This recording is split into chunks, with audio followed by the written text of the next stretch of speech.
How to add seams in ExactFlat Monarch. To add seams, we click on the settings icon, which is this gear near the end of the toolbar.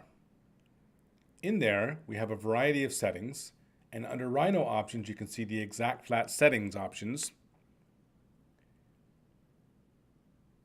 These settings include highlights, legend, localization, updates. To change the settings for the seam allowance, we click on settings, and you can see under the export section of the dialog box, there is DXF seam allowance, and we can put a value in here. Now it's very important to remember that the units that are in this dialog box are the units that are already in play in using Rhino. So here we're going to put a 1-inch seam allowance. Let's actually change that to 1/2 inch. And we can leave our DXF text size at 2 points for now. It's not that important that we get into that at the moment.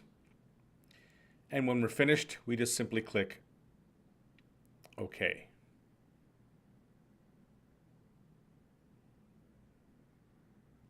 Now we have to export these, and it's very important also to remember that we choose the export settings in the ExactFlat toolbar and not the Rhino toolbar. Here we're going to export our 2 pattern pieces. Let's just call it dress 2 pieces, and we have successfully exported them. Now we're going to open up the file using our drawings viewer. There we go. Just open up the file, and there's our 2 pieces. And you can see there's a blue line and a red line, and we have layers that we can turn it off and off, on and off. There's the seam on and the seam off, very simply. We can take the grain line off. We can show the cut lines.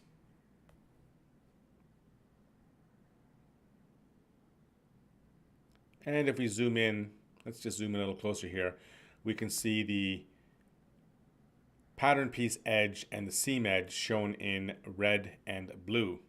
And let's just go ahead and measure the edge. Yeah, let's just go ahead and use our measuring tools, and we should see that this is a 1/2 inch seam allowance. Let's measure that. And yep, it is indeed a 1/2 inch seam allowance. And that's all there is to it.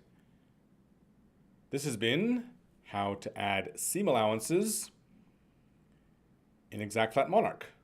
To learn more, go to exactflat.com/monarch.